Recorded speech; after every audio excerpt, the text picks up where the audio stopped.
KUAM News Headlines is presented by Calvo's Insurance, a legacy of trust, serving Micronesia since 1938. Matson and the Adahi Tano Program. Cars Plus, home of Guam's first and only lifetime limited powertrain warranty. McDonald's of Guam, I'm loving it. And King's Restaurants, always open, always local, and serving up favorites for over 40 years.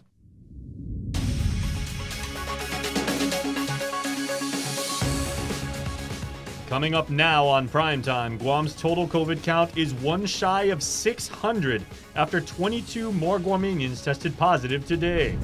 Plus, with a rise in cases at some of the island's public schools, face-to-face class instruction may be on long-term hold. And Republican Senator and congressional candidate Will Castro has tested positive for COVID-19.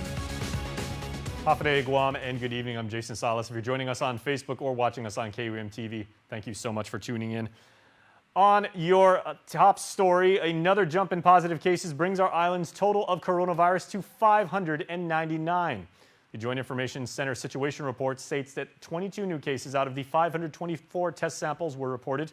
Of those, 9 were from public health, 9 tested positive from diagnostic laboratory services, 2 cases tested positive from Guam Memorial Hospital, and 1 positive both at Guam Regional Medical City and American Medical Center.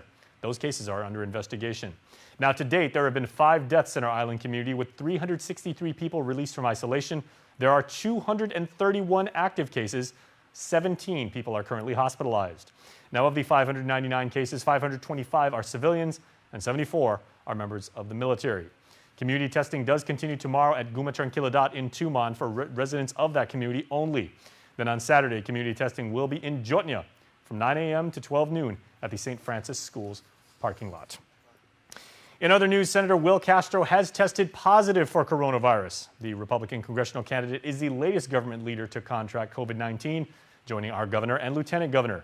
He did confirm today on The Link that he began experiencing body aches and a fever on Friday, and he's been self-isolating since then. That was hell.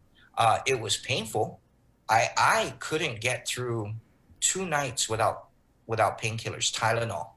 I only stopped on the 3rd day because, it was advised that I don't go a 3rd day with taking Tylenol. So guess what? So I know this is a pitch for Lemonchina. I went straight to the Lemonchina tree, man, and cut that up. And as hard as that was and as bitter, I boiled the pants out of it and I served that up twice. The senator is encouraging everyone, especially those who care for elderly relatives, to please get tested. The legislature was shut down last Wednesday after an employee tested positive. All staffers, including senators, have been tested. Well, a rise in positive cases in the past couple of weeks has delayed the face-to-face learning by 2 weeks. Yet with more confirmed cases coming out of public schools, GDOE Superintendent John Fernandez says in-class instruction may be on a long-term hold. Adriana Cotero has this story. The Guam Department of Education is paying attention to the increasing numbers and is in close contact with public health. GDOE Superintendent John Fernandez. As we started to see the increases in the community, we figured that at some point it's going to hit our schools. Hitting a handful of public schools, the most recent confirmed cases announced from the Joint Information Center release are employees from Tizan High School, Southern High, and Inarahan Elementary School. Fernandez says the cases stem from community spread. We are monitoring to determine any evidence or any clue that this is actually a spread from within any schools. But right now it's coming from contact tracing or incidents that seem to be happening outside of school. And we are trying to be conservative with the contacts, making sure that they aren't reporting to school, that they have an opportunity to go get tested. But again, this is a fluid situation. I am, again, working to really establish this week, hopefully today, at least some interim parameters so that when we reach and hit a certain level, we just close down. Faculty and staff returned back to work this week for the start of the new school year. And now with COVID-19 infecting the schools, it's in the principal's hands to determine whether employees will telework. Right now, it's at the principal level, and the conversation today is really encouraging our principals to really take that seriously as a matter of safety. As for the status of students returning onto campus, when we put this 2-week delay in place, we instructed our administrators to plan for a longer period in the event that this goes longer. If the numbers don't change by the end of by this weekend, how likely is it that we're going to, shift back to a more relaxed position? And so we are definitely considering, and I think it's likely that it might go longer than the 2 weeks. Reporting for Guam's News Network, I'm Adriana Cotero. In other news, 2 more police officers have tested positive for COVID-19, bringing the total number of cops in the past 24 hours infected with the virus to 4. The 2 positive cases reported yesterday were assigned to specialized units. One from today was also assigned to a specialized unit, while the other was assigned to GPD's Administrative Services Bureau. Agency spokesman Sergeant Paul Tapao could not say how many officers may have had contact with positive cases, but does assure the island community that Guam's finest is making the moves necessary to properly cover down. We don't have the full numbers, so again, nothing has other than the shifting of personnel to cover the void.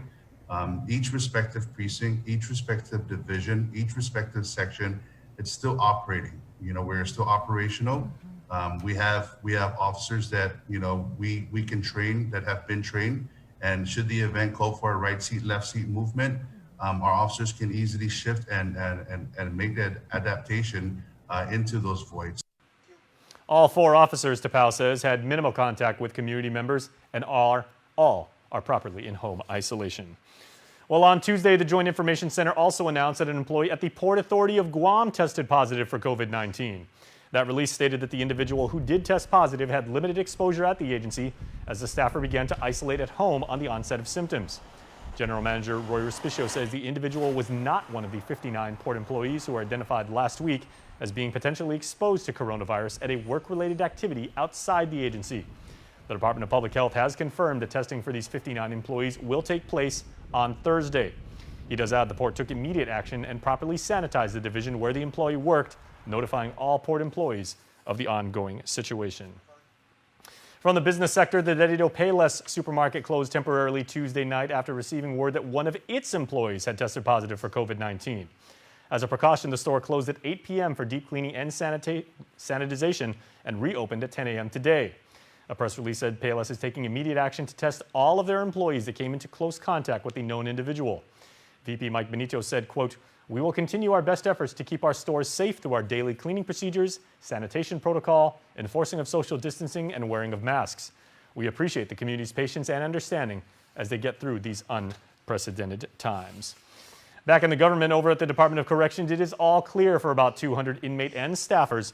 But according to spokesman Major Anton Uggan, they're not done just yet getting everyone tested. We still have more to do. About 300 and some in Manilao and another 120 or 130 in Agana. The director we're still committed to getting it done. However, we need to work with public health's schedule.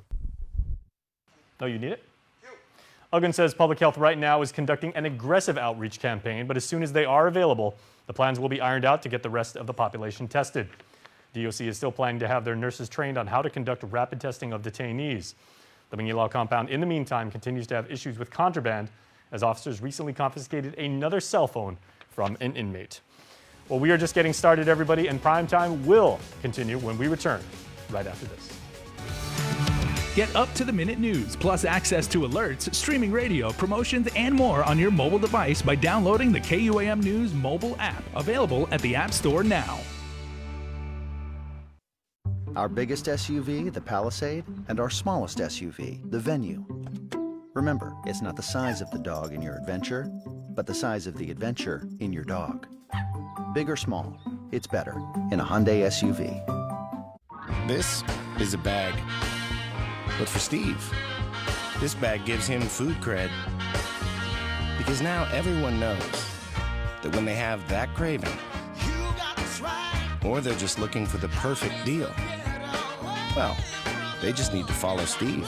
Follow him all the way to the new McTerry Deluxe at McDonald's. It's an all-beef patty smothered with teriyaki sauce topped with lettuce and tomato on a sesame seed bun. For a limited time, price and participation may vary.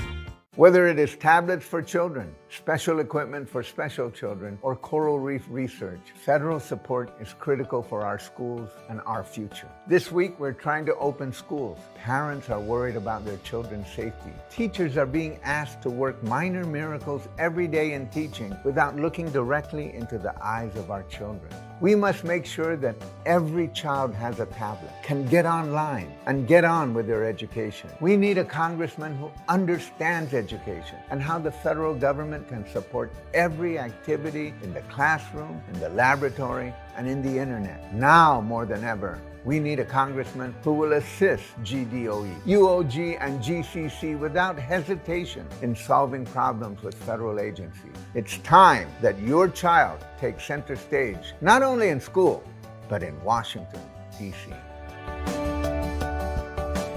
I'm Robert Underwood, and I approve this message. KUAM News, winner of the 2020 Regional Edward R. Murrow Award for Excellence in Social Media. Welcome back to Primetime, everybody. The clock is ticking for the legislature to pass the fiscal year 2021 GovGuam budget. Senators have not been able to meet in the Congress Hall due to a COVID-infected employee and have instead been holding virtual meetings on the Committee on Appropriations. Discussions got bogged down today over a motion by Senator Jim Moylan to adjourn the meeting and go back to face-to-face sessions next Monday. But after lengthy debate, Moylan decided to withdraw his motion. Several senators have pointed out a budget bill can only be passed on session floor, with further changes also able to be made. By law, the legislature has until the end of August to pass a new budget. Well, Guam and the NMI delegations cast their virtual votes in the Democratic National Convention today. Making the announcement for Guam was Chairperson Sarah Thomas Nedadog, and for the recently revived Democratic Party in the Commonwealth of the Northern Mariana Islands, it was Chairperson Nola Hicks. Guam, 70 years ago this summer, Chamorros became U.S. citizens. We are proud of our resilience, proud of our indigenous heritage, and proud to be part of this historic moment for our party and our nation. From the land where America's day begins, Guam cast 2 votes for Bernie Sanders and 11 votes for our next president, Joe Biden. Northern Mariana Islands. Half a day, T-Row, and hello from paradise, the Northern Mariana Islands. We may be far away, but we're American citizens. And this year, for the first time in decades, we finally have a Democratic slate. Because Democrats organize everywhere. But we don't get to vote for president, so please don't waste yours. The Northern Mariana Islands is proud to cast 2 votes for Senator Bernie Sanders and 9 votes for our next president, Joseph Biden. Sidus Ma'asi, Olamai, and thank you. The Democrat National Convention continues through Friday and airs live on 11 to 2 on KUAM. Local fishermen be advised, effective today, federal law prohibits any activity within a 2.3 square mile area extending from the high tide line in the waters below the Finnegad's and Small Arms firing range. This has been designated a danger zone whenever the range is active. The announcement was made by the Department of Agriculture on behalf of the Army Corps of Engineers. The firing range complex is being built for the training of Marines who will be relocated from Okinawa. Local activist groups such as Putehi Latexan and Save Retidian have opposed the complex, citing destruction of ancestral sites and environmental damage. Well, a big congratulations is going out tonight to Agana Heights Elementary GATE student 7-year-old Michaela Chen. The 3rd grader is one of the 54 state and territory winners across the country in the 12th annual Doodle for Google competition. Her Google, from Michaela, was selected of thousands of entries. Students across the United States designed a Google Doodle inspired by the theme, I Show Kindness By. And in the next stage of the contest, Michaela needs our help so she can go on to be one of the 5 national finalists, and we are all rooting for you, Michaela. So we need to vote for her. Now through August 21st, you can do so on doodleforgoogle.com. Google will announce a national finalist at the end of the month, with one of which will go on to be the national winner. The national winner will take home a $30,000 college scholarship, and his or her school will receive a $50,000 tech package toward the establishment or improvement of a computer lab or tech program. Make sure to go vote. Doodle4google.com for Michaela, and we wish her good luck. Well, GURA has announced that during peak hour 1, certain staff will continue performing essential functions. Appointments and walk-ins will not be accepted during this time. If you require assistance regarding housing assistance benefits, submitting required documents, obtaining forms, or scheduling appointments, please contact your assigned housing specialist via email or phone. Written messages may be submitted in GURA's drop box at the main entrance and in the parking lot area. For public housing assistance or other emergencies, call 646-5731. Well, when we come back, more Prime Time.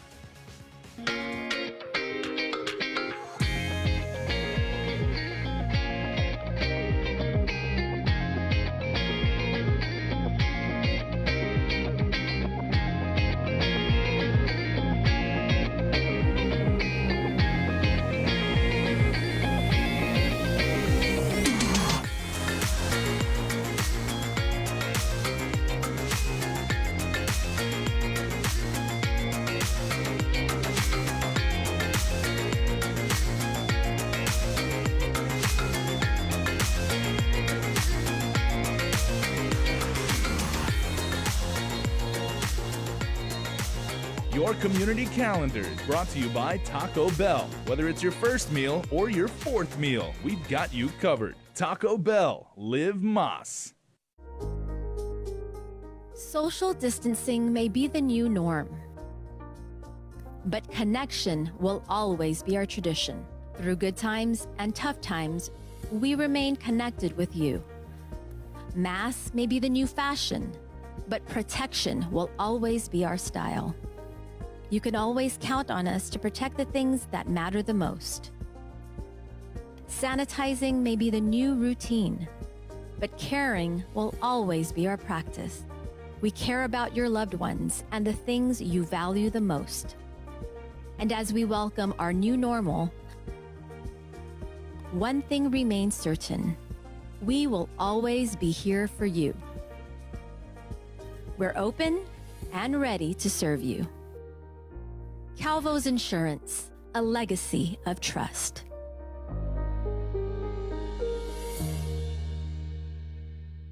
As a kid, your dad always taught you new things. As an adult, he probably still does. Pedro just got his very first paycheck from his very first job. The only trouble is, he's not sure exactly how to deposit his check into his account. But Dad, as usual, knows exactly what to do. Using a Bank of Guam tutorial, Dad teaches Pedro how to access his money without ever stepping foot in the bank. There are many ways we can show our love, and teaching is one. Find easy-to-use online banking tutorials at bankofguam.com or on our Instagram and Facebook pages. Bank of Guam, member FDIC.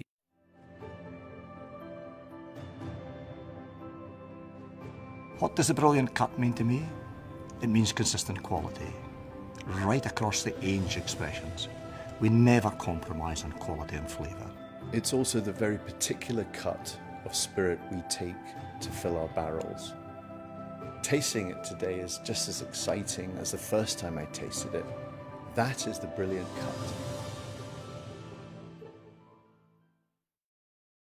cut. King's welcomes you back with our King's Time value menus, full of great deals for breakfast, lunch, and dinner. We hope to see your family soon at King's. For the Love of Burgers is back with 6 of our most popular burgers, each for just $9.99 for a limited time at Ruby Tuesday Guam. Take the party home with our new Get It To Go menu. Combo specials and kids meals, pizza, wings, and more. Now available for carryout at Chuck E. Cheese's Guam. When your potential is limitless, your experiences are endless. Introducing the new GTA Multi-Line Limitless plan. Explore island life with no limitations and never stress about running out of data or minutes. Enjoy unlimited local talk, text, and data, high-quality music and video streaming, and connections to loved ones on island and in the US and CNMI. Plus, $5 savings for each additional line sign-up. Experience your data plan your way. GTA, we start with you.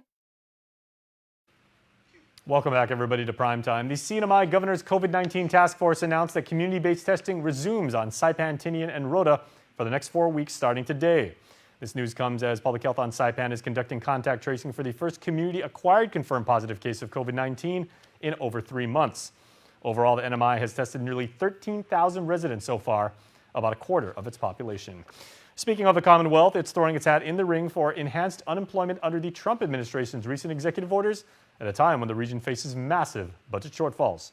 Tomas Manglotnia reports. The CNMI is all in with the Trump administration's approach to enhanced unemployment benefits. CNMI Labor Secretary Vicky Beneventi announced the island's participation at a forum this morning. We spoke to the Federal Emergency Management Assistance people yesterday morning, FEMA, with regards to President Trump's executive order for the additional lost wages assistance program. The CNMI is going to apply for that program because it will help more people with unemployment assistance if they qualify. Because we know that KUAM will end in December and the FPUC has ended July 31st for those who have not applied yet. The new order means that the local government would carry $100 of the $400 in aid per person per week. She says the administration will be meeting on Friday to finalize the application to FEMA. Well, the deadline for the FEMA assistance program is September 3rd. So shortly after that, it usually takes around 10 days for a turnaround time from application to approval from CNMI to FEMA. They told us about 10 days, so that would be great. We are going to apply for about $29 to $30 million, something like that. It's going to be a short-term, similar to FPUC program. She noted that there's a lot more work to be done on its implementation. This is a new program, an additional unemployment assistance program. I'll definitely lose all my black hair for sure, if I have any left. But it is going to be coordinated with the Department of Labor. Meanwhile, under the current system, she noted that the Sinai Department of Labor received over 8,700 PUA applications for initial claims, and they see weekly claims requests in the hundreds every day. And more is on the way. Today, we got the email from US DOE that they are drawing down funds in the amount of $15 million to the Sinai today. So we do have additional funding that is going to be drawn down for PUA and FPUC. So as fast as the typists can type in this building, it's as fast as we can get them out to our people in the community. For Guam's News Network, I'm Tomas Manglona. Do stay tuned, your birthday shout-outs are coming up. When you want to make the most of your time, waiting in line should be last on your mind. Introducing Skip Lino, the most convenient way to visit Docomo Pacific. Simply download the Skip Lino app on your device, set your region to Guam or Northern Mariana Islands, find Docomo Pacific, and select the location you'd like to visit. Spend less time in line and more time with the people who matter most with the Skip Lino app. Can't wait to see you soon. Docomo Pacific, better together. Guam's auto appearance specialist, Elegant Reflections, has been providing the automotive industry with professional detailing and car care products at its highest quality, from complete detailing, full interior detailing, exterior detailing, headlamp restoration, hand washing, seat and carpet shampoo, engine degreasing, undercarriage cleaning, paint sealant, fabric protection, paint oxidation removal, and so much more. Visit us at our new location. Call 646-5555 for an appointment. Elegant Reflections, Guam's auto appearance specialist, over 20 years of experience. We have the power to improve the schools our kids learn in, the roads we drive on, the healthcare we receive, and the opportunities for more jobs. By responding to the 2020 census of Guam, we can uplift future generations by providing them with the resources they need to grow as a community. Together, we can make a difference. Respond today. All right, here now are your birthday shoutouts. August 19th this year falls in the middle of the week, so halfway to the weekend, and happy birthday to Linda M. Uggan. Linda, we hope you and your friends and family celebrate responsibly and from a safe distance, but celebrate the awesomeness that is you. And we got 4 belated birthday wishes because born on the 18th was Sean Michaelson Nicholas. Happy 15th birthday to our son Sean. Love your family. Also, happy birthday to Edwin Eklavea. Happy birthday to you. Have another awesome day in paradise. Welcome back home with love and hugs from your family. Eric Futi is born on the 14th. Happy belated birthday, Eric. AKA Vato. Love always, LC and the kids. And happy birthday because born on August the 4th, Jackie Alcantara Pareto. You are so loved, Jackie, and you keep us centered. Hugs from your GWSH family. Everyone, please let someone whose birthday it was today know how much you appreciate them, and let them know we gotta stay safe, we gotta mask up, we gotta glove up, we gotta stay inside, and we gotta keep up the fight. But we also gotta let you know that you're an amazing person. It's your birthday. All right, my friends, we say what we mean and we mean what we say. Masks, gloves, make sure you do everything. Please stay apart and stay safe. And please stay tuned because Nestor is up next with In Full Zoom. In Full Zoom is presented to you by Calvo Enterprises, Inc. Anyway, so this is In Full Zoom. Thank you for joining us. And I'd like to introduce our guests this morning, all from the Chamber of Commerce. And obviously, they've taken a strong position regarding the governor's declaration of PCOR1. So first of all, let me introduce Christine Boleto of Docomo Pacific, who is also the chairperson of the Chamber. We have Jeff Jones of Triple Fide, good morning, and Jeff Jones of Triple J Enterprise, of course. Morning. We also have Monty Mesa of Guam Premier Outlets, Jay Dewan of Puerto Boca, and John Titano of Java Junction. Welcome, everyone. Thank you for joining us this morning. Morning. Okay. Morning. Okay, this is going to be a little unwieldy because we have a lot of guests, but we'll work our way through this. Let me start with you, Christine. If you can make an opening statement with regard to the governor's declaration of PCOR 1, because I think that's what we're here to talk about this morning, and how that has, in the chamber's mind, affected business on Guam. Yes, of course, Nestor. You know, I was actually on Kristen Bree's show Friday, basically communicating the hope above all hopes that we would not be resorted to PCOR 1. The governor has made that decision. And as the chamber has repeatedly said, we understand that health and public safety is of the utmost priority when it comes to our community. However, as we continue to push, for a balanced approach, one of the things that I've relayed is that we had triggers in place that called for a certain percentage. Initially, if you look way back, they said 10%. Then it moved to 5%. Now we're at 3%. We talked about hospitalization and resorting to critical care. Yes, the hospital numbers are increasing and we are very concerned, but as a community, especially as a business community, a lot of these businesses have taken great responsibility. What you folks are doing right now, shutting down, getting tested, reaffirming the safety protocols within your establishment, those are all the things that many businesses have done to protect their employees, to protect their customers, and to protect the community. And it's unfortunate that there's these clusters or spikes that are, negatively reflecting on the whole of the community that, for the most part, is trying and doing a good job with it. And so, we've stated our position, and I asked the other gentleman on this Zoom call to join me so that you can hear the different perspectives, both from small businesses and large businesses being affected by the shutdown, and keeping in mind every single business that closes, every single business that's affected means employees in these establishments, that their livelihood, their ability to pay for food, to pay for their rent, and to pay for their sustenance is being compromised. And so again, we're really concerned, and thank you to everyone else who's on this call and agreed to join me here. Okay, before we get to the rest of the panel, let me just read something from that the governor sent out in response to the chamber so that we can get their reaction to that. So this is what she sent out in response to a chamber statement. I declared pandemic condition of readiness 1 to save lives now and protect livelihoods in the long run. Though we can rebuild our economy after a short time in PCOR 1, no one will shop in our stores or stay in our hotels. If doing so will likely infect them with COVID-19. If our community is sick, we will have nothing more than a sick economy. Unfortunately, the chamber's statements are based on the wrong data. While it is true that our test positivity rate over the life of this pandemic is 1.8%, over the past 7 days alone, Guam's test positivity rate for COVID-19 has nearly doubled from 1.8% to 3.2% respectively.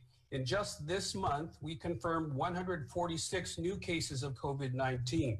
This alone represents 29% of our confirmed cases since March, evidence that we are worse off than the beginning of our pandemic.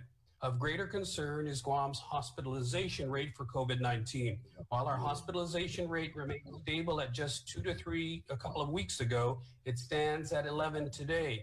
We live in a small community. When a business closes, odds are I know the family who owned it. I likely ate there or shopped there myself. I spent years trying to help small businesses thrive. Now I am doing everything I can to save lives. We must do all we can to make our island healthy again. Our economy cannot be built by sacrificing the health of our community. We lost 5 innocent people to this virus. We are acting immediately so 5 more people don't pay that price. Now is not the time to divide our island. Now is the time to unite and fight together. I ask the chamber to heed this call. Jeff Jones, what's your response to that? Well, I think it's important to understand that the governor does have a responsibility to make sure that the health and welfare of the island is intact. However, we had a gradual, from PCOR 3 PCOR 2, PCOR 1. I'd much rather see us go, from PCOR 3 to PCOR 2 rather than from PCOR 3 to PCOR 1. From what I understand, most of the transmissions and most of the cases have been linked to large gatherings. And I think that it would have been probably a more measured approach is to focus on those areas that the cases have been traced to, the gatherings and those type of things, maybe the bars, if that was one of the areas, but look at a measured approach so that we don't shut it down right away. If that doesn't work, then go back to PCOR 1, but going from PCOR 3 all the way to PCOR 1, I think was extreme. I understand that, we have to take a look at the hospitalization rate, but, I think we have 83, from what I understand, we have 83 designated beds. I think that there's 11 or 12 of those are utilized now. I know we had like 75 ventilators. So I think, and we even have the capacity to go to 200 with the help of the military. So I think that we have lots of capacity there. And I think that we just need to take a step back and look at doing a more measured approach rather than so extreme measures. In Full Zoom is presented to you by Calvo Enterprises, Inc. Michael San Nicolas says he's responsible for securing the pandemic unemployment assistance funding for Guam. He claims he delivered the Paycheck Protection Program funding and wants us to believe he was responsible for securing the CARES Act funding for Guam. But in reality, he didn't do his job. He didn't offer any amendments or speak on the floor. San Nicolas isn't telling the truth. He wants us to believe he stayed in Washington, D.C. to secure federal funding for Guam, when nearly every other member of Congress went home to be with their people. San Nicolas was hiding and played no role in trying to pass this national legislation. He's under investigation, and he missed 52% of the votes he could have cast. Now he's trying to take credit for funding he didn't fight for. We can't afford 2 more years of Michael San Nicolas. I'm Robert Underwood, and I approve this message.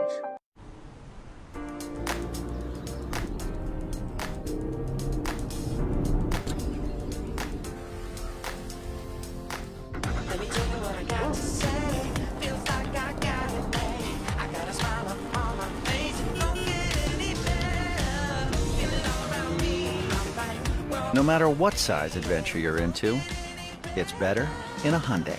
And introducing the Venue, the newest member of the Hyundai SUV family. Nachos come with rules, like don't take the fully loaded chips, don't hog the guac, and never take the last one. But with the Grande Nachos box from Taco Bell, you can break all the rules, because this meal's all yours.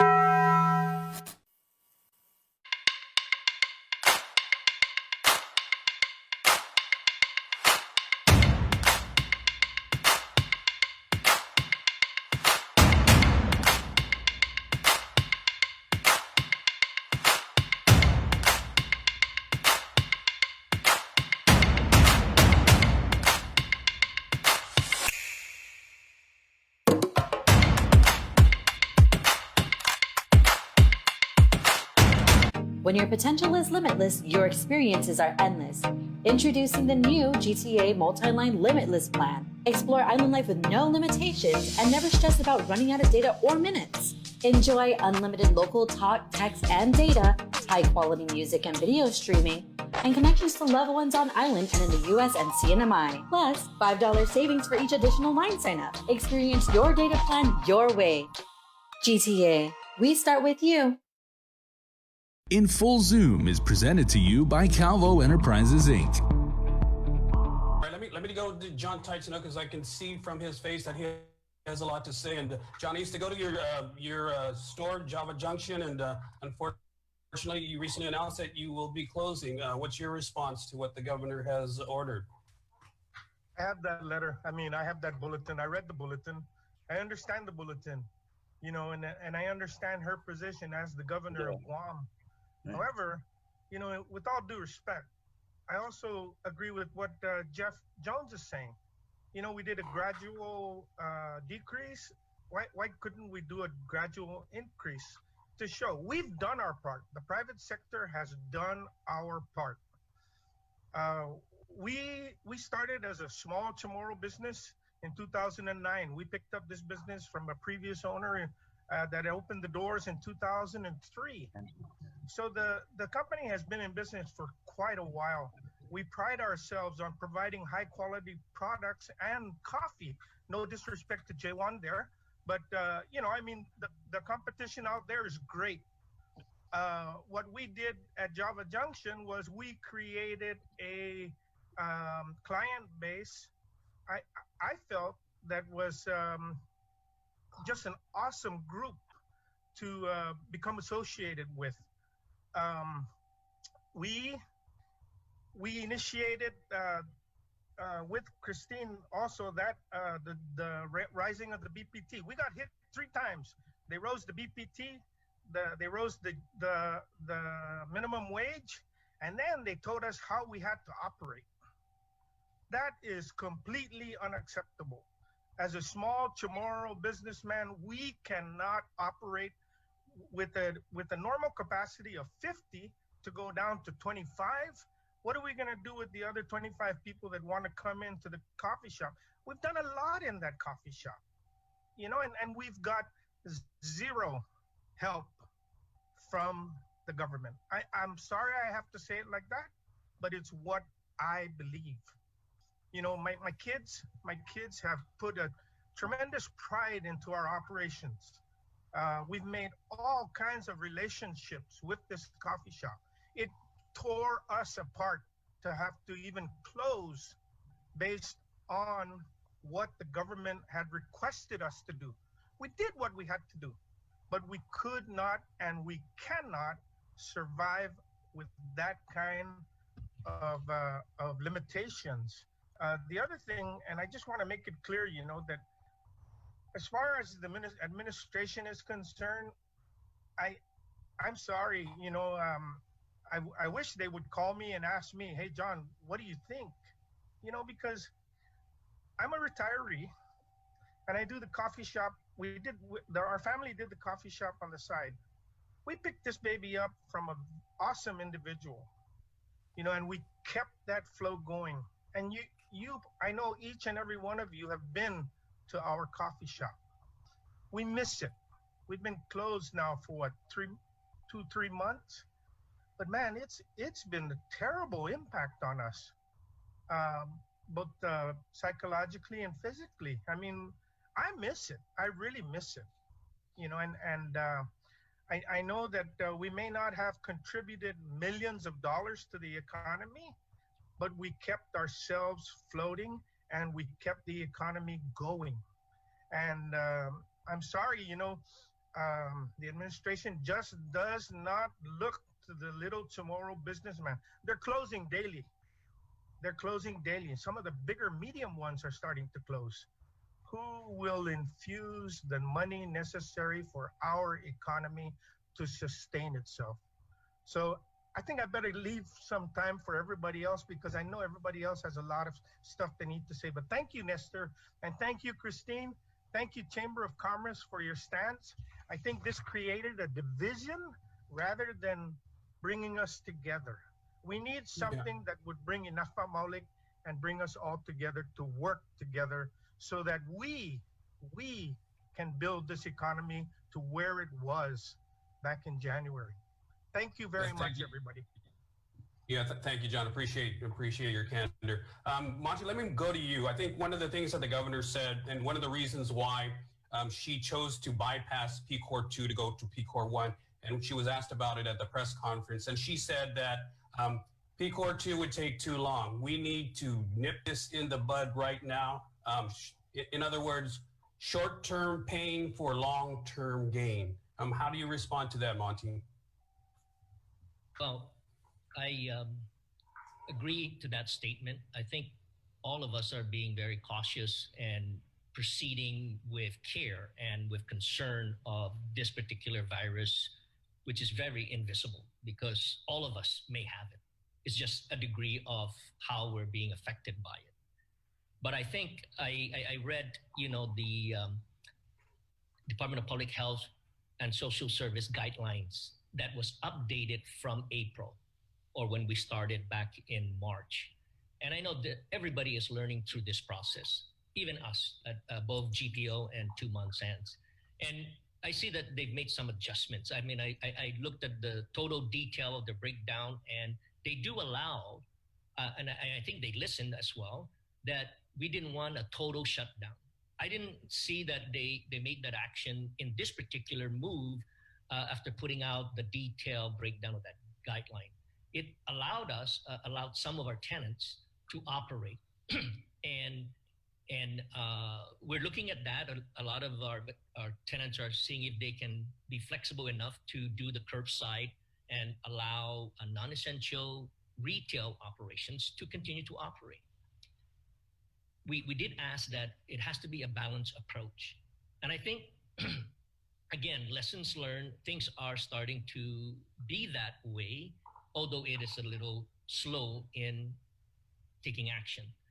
But I see that based on their guidelines now that they've put it out and reading through it, it allows for all businesses to be able to open as long as they follow strict guidance with limiting the in-person contact.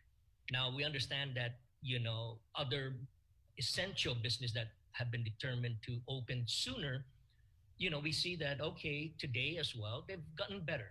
And we hope they continue to get better as we continue moving forward with this particular situation.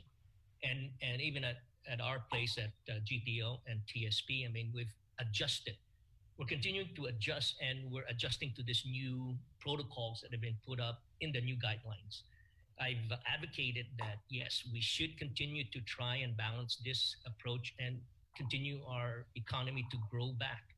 And yes, this temporary 2-week suspension of some of the businesses, it really impacts the momentum. And yesterday was the first day it happened. I've observed it. I've gone to both 2 months ends and GPO. And wow, we're back to square one, even though we're allowed to open some of our restaurants at 2 months ends. And we appreciate all the people that have come in to order their food or pick up their food or order online and pick up. But it was slow. I mean, just because, yes, we support reducing the spread of this virus. No question about that. Also at GPO, I mean, we're open at the food court. I want to make that clear. We are open for business in the businesses that are allowed to open. And we are working with some of our tenants who can go into curbside business. And most of our tenants do have a back door. So we're looking at that, studying that, and following the prescribed guidelines. Because, of course, we do not want any of our employees, and thank God, up to this point, for the last 4 months, we have 1,200 employees between GPO and 2 months ends. And luckily, and I hope it continues, that none have reported any COVID interaction in their employee base or in their families, immediate families at home. We're tracking this, and I agree that we really need to not just listen to the medical side of the advisors, because they overshot their projections from day one. That is a fact. And that is a number that, scared a lot of people. It scared me. But I said, well, okay, we will cooperate. But none of what they prescribed was true or became true. And I support, wow, God blessed us. God blessed us all. We didn't come to that point. Yes, 5 deaths is one too many. I've said that from day one. And I have to compliment the administration that, okay, we're all in this learning as we go, and they've done a great job, I think, on the medical side, keeping it down. But now, if you have a sick community, then yes, you can say you have a sick economy, but you gotta get the economy growing back. And we have to have both operating the same way. It can work together. We can't make it one-sided. And I agree that taking it back to PCOR 1, yes, it is drastic, but I'm glad that they made some adjustments, because we are going to work through that. it's only a 2-week period, but I'm hoping that, again, this is lessons learned, that the next time it happens, that, again, looking at everything that's happened now, only 25% at best are infected, based on all the statistics that they've produced from day one. We are punishing 85% of the community who are following what needs to be done. And this is something that I try to say, okay, we got to balance this thing out. And we've got to look at both ends of the spectrum and not one-sided. And I think that's something that I think they've taken some steps to consider. We are not, based on the guidelines that they've put out, we're not totally closed. We have to adjust and work within those confines. And understanding that, yes, we need to reduce that spread. And the one thing that I compliment them again is, they've done more testing. I've advocated that from day one. We have to have tests. And granted, it took time, but now they're doing it. And I'm glad that the other medical facilities, clinics are getting involved. She has the money. The federal government has given us the money to eradicate this as much as we can within our island.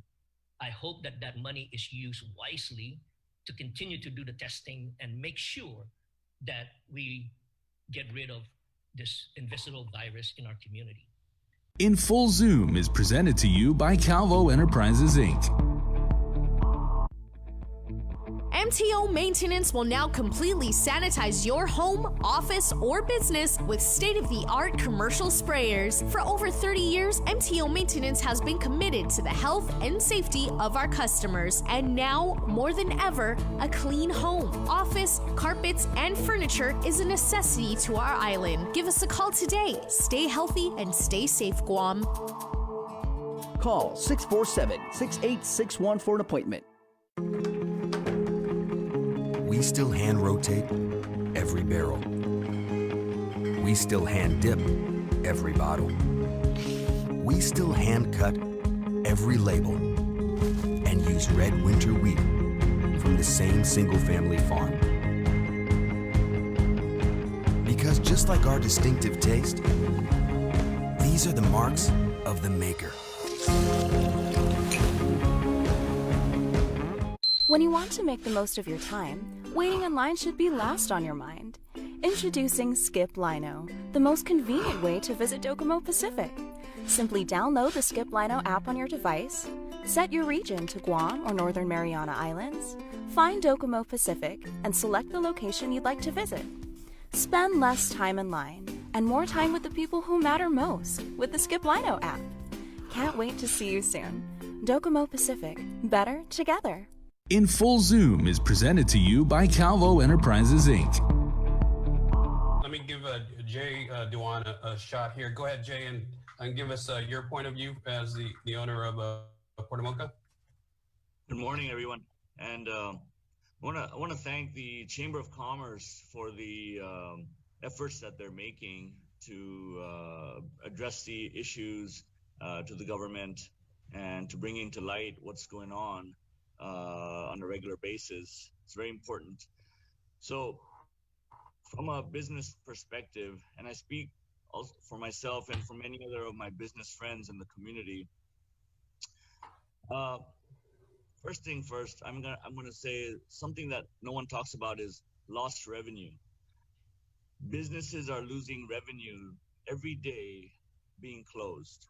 Since March, even during the closure period and during the slowdown period, what's going on at the moment, and even while we were open in PCOR 1 and or PCOR 3 with the slowdown, we're still losing revenue. Businesses are losing revenue across the board, and that revenue is irreplaceable. That's one thing no one talks about, and I have brought it up many times, that lost revenue, sales that you lose, revenue, profits that you lose will never come back. You cannot replace that. That's something that, again, I want to say it's like no one understands or brings that up. So lost revenue, first of all, is irreplaceable. businesses will never catch up and make that back, and they've lost hundreds of thousands of dollars to probably more for some businesses since March. Second, knowing that you lose revenue, you still have rents to pay. Commercial leases are not cheap. My landlord's here on the Zoom meeting, and he knows. Commercial leases, you have rents, common area maintenance fees, and other fees and utilities, because some businesses have refrigeration and so forth running, so you still have utilities running. So you have rents, common area, utilities, that are the meter's still running on those, and you have those big bills to pay. So you're losing revenue because of closing, and you're losing revenue because of the slowdown period, because consumers are made to be afraid, so they don't come out, they resort to online shopping. So losing revenues, and then you have the landlord sending you rent statements and invoices to get paid. And then you got taxes from the previous month that are due. So I don't understand how shutting down businesses is going to fix that problem of revenue loss and rents accumulating. I don't understand how the government can shut businesses down. Unless the governor is ready to pay for our rents, then might as well, we don't mind shutting down. But if no one's gonna pay our rents, then you can't dictate to shut down. Well, Jay, if I can push back on that a little bit, I think it's not a correct argument to say that the governor is, what she said is she's trying to do is make the island healthy again, so that you will have customers to go to your store. Now, if they aren't healthy, they're not going to go, and if they don't feel it's healthy, they're not going to go. So I just wanted to push back a little bit on that. Let me move on to you, Christine. So do you think that the governor is doing what is in the best interests of the people of Guam? Because as John said, I think it was John who said that this is a community that's divided. There are still very, very many people that are very fearful of this pandemic. And in fact, the lieutenant governor said during Friday that they believe the majority of people prefer that there be a shutdown. So first of all, what is the chamber's position on whether the governor is doing the right thing? And secondly, and this will go to all of you guys, what do you think she should do then? So, I mean, I believe the governor is making the best decision she feels is necessary to protect the community. And, you know, sort of an opinion on whether it's the absolute right thing or not is always going to vary from your perspective, right? And so from the business community's perspective, obviously, you know, we're not in agreement because it has already decimated, you know, a great many businesses that are not going to reopen again. And, you know, as we've talked about, you know, we had hoped for a measured approach, for, you know, a gradual closing, a targeted closing, if you will, particularly. And, you know, we came out in support of her when she targeted funerals, bars, and areas that had been known to be a source of contamination or virus spread. One of the things that we've been saying is, you know, until a vaccine is found, we have to find a way to live with this virus. We have to find a way to be able to move on, balancing the needs of health and safety versus, you know, the need for people to be working and to be, you know, productive in our society. Because, you know, again, going back to what is that threshold? Because we established triggers for those thresholds, and, you know, it doesn't seem that we're following those thresholds, but we need to understand at what point those critical levels are met. Because if we talk about critical care, we're not there at the hospital. Yes, you know, there's ICU patients, there's 11 overall, but when you look at the overall capacity, you know, we still have that capacity in there. Public health is doing a good job in contact tracing. The positive rates, you know, again, we talked about 10%, now 5%, now we're, you know, at 3%. So what is that threshold so we as a community can plan? Because we open up again, then, you know, people get lax 2 months from now, we shut down again. I mean, it's just this vicious cycle that we're in. And we had to be able to establish those parameters that we can have some sense of normal life. You know, it's not normal to the normal that I don't think we're going to go back to where we started from until this virus has a vaccine. And so how do we live with it, and how do we continue to be productive and support our economy while balancing? I want to again reiterate, the vast majority of businesses has done their part. They put in those safety protocols. They have put up the necessary guidelines. You know, and again, going back to, you know, I've heard the comment that, oh, well, I've gone to establishments and they're not following it. Please report them, because it penalizes the rest of the community, the rest of the businesses that are following diligently and implementing those guidelines. And so, you know, we've always advocated for a balanced approach. You know, the safety and well-being of our community is, you know, always at the forefront, but we need a balance, because these people that are losing their jobs are having to wait hours in line to be able to get food to feed their children.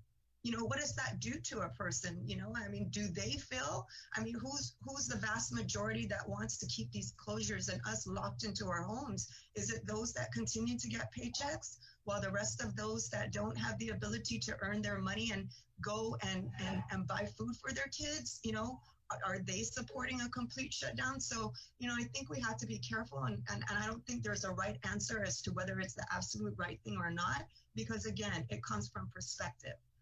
And so, you know, we just hope, you know, after this 2-week shutdown, you know, and things get under control, that we can work with the administration and work as a community together for a balanced approach. In Full Zoom is presented to you by Calvo Enterprises, Inc. My child, Ekongo, listen. The winds are singing. The ocean is roaring. And the trees are dancing. Our island is moving once again. In Afamolic, our unity has carried us through the stillness of today. And now, the spirit of half a day is yearning for our friends to come home. Nana, is it time to bring all our friends back now? Hungen, yes. It's time for the world to give us a moment together.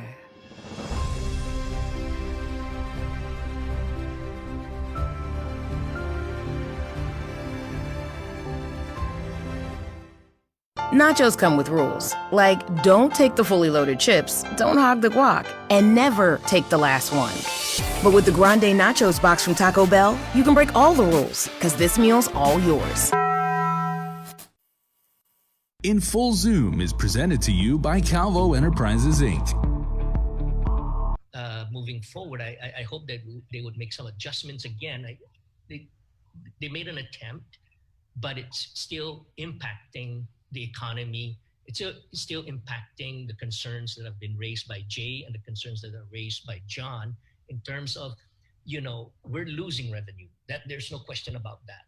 And it's hard, you know, for the last 4 months that, you know, we were just starting to get back up a little bit.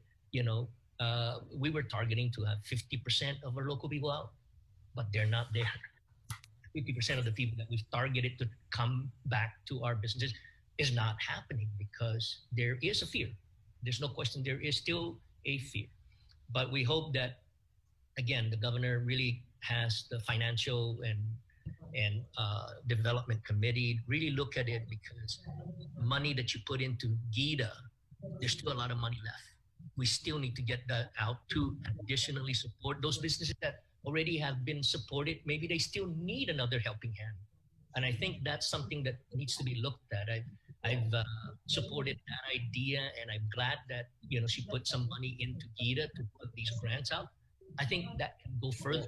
If there's still money left over in that account, I think that money should go out and encourage the small businesses like Jay and John to come out and apply a second time or a third time, for as long as the money is continuing to be there and you're continuing to restrict our business activity. That's something that needs to be considered, because yes, the small businesses need a lot of help. Thank you. All right, and Jay, and thank you, Monty. And Jay, you're going to get the final word this morning. Go ahead, my friend. Okay. Well, I wanna say that we need to open up Guam. I would say effective tomorrow.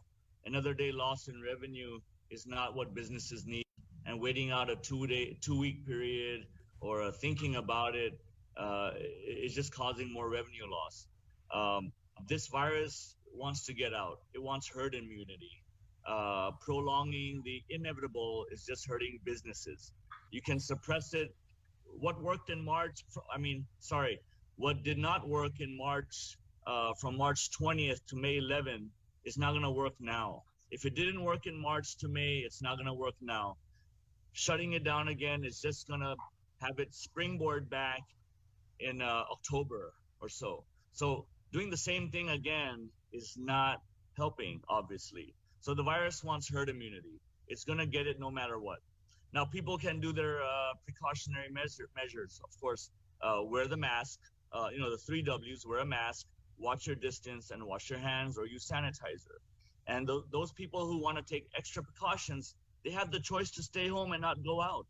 But don't shut businesses down for making other people follow what they should on their own. We're all adults. Businesses are owned by adults. We know what we're doing.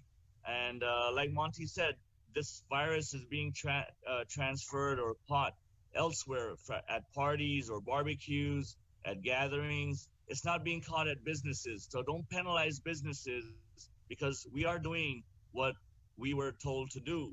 So further shutting down is just creating a depressed business economy. It's not a magical solution that businesses or economy will come back automatically and everything will be fine and dandy. It's not how it works. Business and always looking outside of our island for investors to come in is not the solution. Think about the businesses that are here, like Jeff, John and myself and others in the community.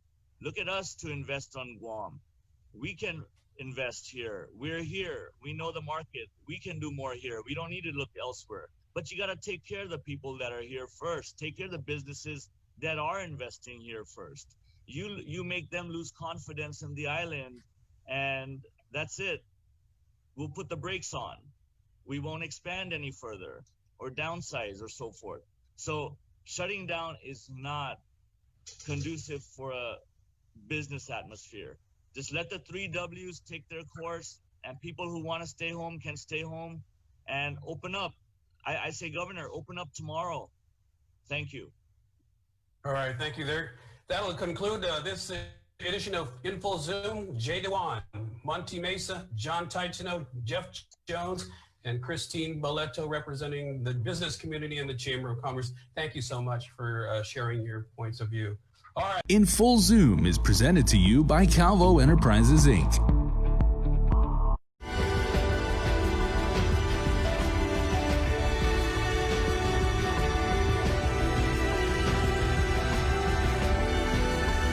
This program lineup is brought to you by Vision Express.